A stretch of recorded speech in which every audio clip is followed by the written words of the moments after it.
So we have the valve closed here so the water doesn't come out. The pump is inside here and there's water inside this container. And now we're going to attach an outflow hose. This is where the water flows out of the condenser.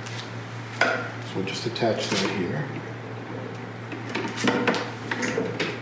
Now this is not the tubing we normally use, but it's the tubing we had on hand, so we became very creative here. So now this tube, of course it's a nice long piece of tube, goes into this container.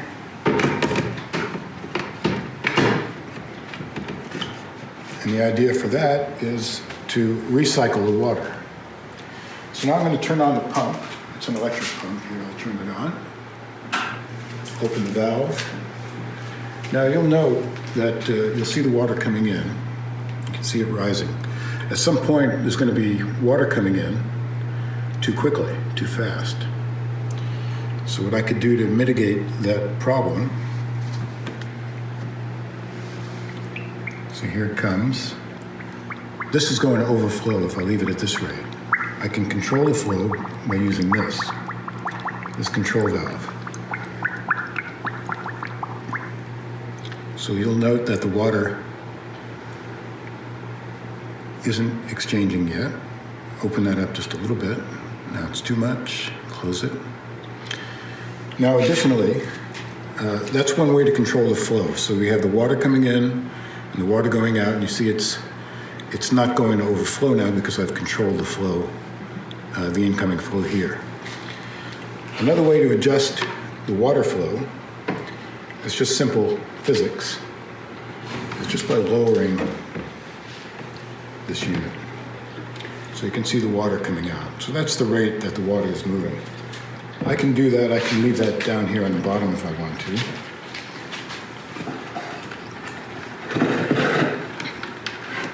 Just like that. And everything is working just fine. So I'm happy I have my condenser going.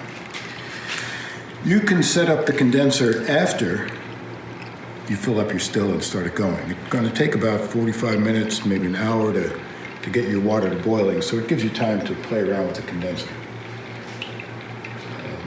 I can see my water is flowing out too much, so I'll open this just a little bit because I'll lower this. So the height of this container can adjust the flow of the water going in and coming out. So that's something you should know as you're setting up your equipment. How are you going to establish your water flow? And you play around with it. You know, you might find it's better if you leave it up here, or you may just enjoy it being closer on the floor there. But you have to set it up beforehand. I'll increase the flow just a little bit. And there we go. Okay, now this is all established. The pump is on. There's water in this container. There's water in here. I've got my flow correct. I can even give it a little more. You can see the water coming out. You can't see the water going in, but believe me, it is. So now we have to attach this hose. And again, this is a stainless steel hose. It slips right on. If you can look, see that? It's all stainless steel. Slips on there tight. And now we're all connected. So I'm going to turn the still on. This valve is closed. This is filled with water. It's got, not filled, it's water up to this level. We've got plant material inside. This is 50-degree water, so it takes a long time for it to heat up. Condenser is working. I'm feeling good about everything. I've got my Essentier with warm water, and that's to accelerate the separation of the hydrosols, or the water, the essential oil from the hydrosols. I'll stick that under there. I still have a little time to set this guy up. And we'll have a container here for capturing the essential oils. This is for capturing the hydrosols. So we're all set. Now, one thing you should note, you know, safety is it's always a big concern. This is going to get very hot up on top. This will be very hot. You figure 212 degrees, right? Boiling water, so it's going to be right around 210, 212. Want to make sure the kids don't touch this stuff. So if you're going to have children, you make sure they have to stand back. You know, social distancing, that's what you got to do with this thing. Just for safety reasons. The other thing you need is safety glasses. And it's important because we're going to be opening this valve later on during our distillation, and steam is going to come out.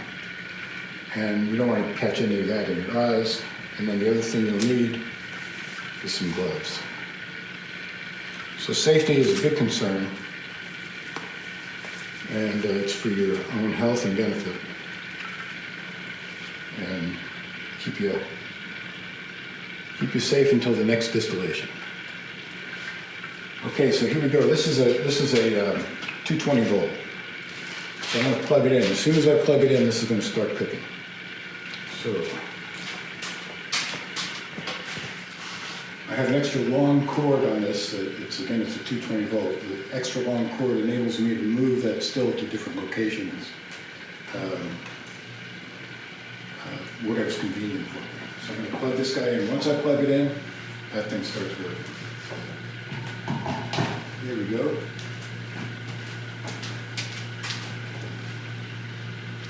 So you might even bring the camera a little close and see if you can pick up the sound of the water.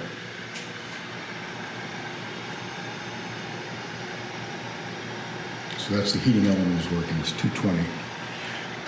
This is faster than the 110 or 120.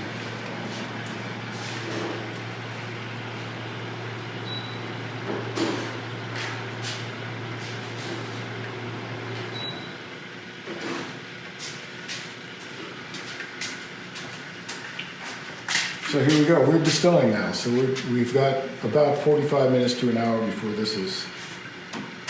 See, that's cold. Before that's warm enough.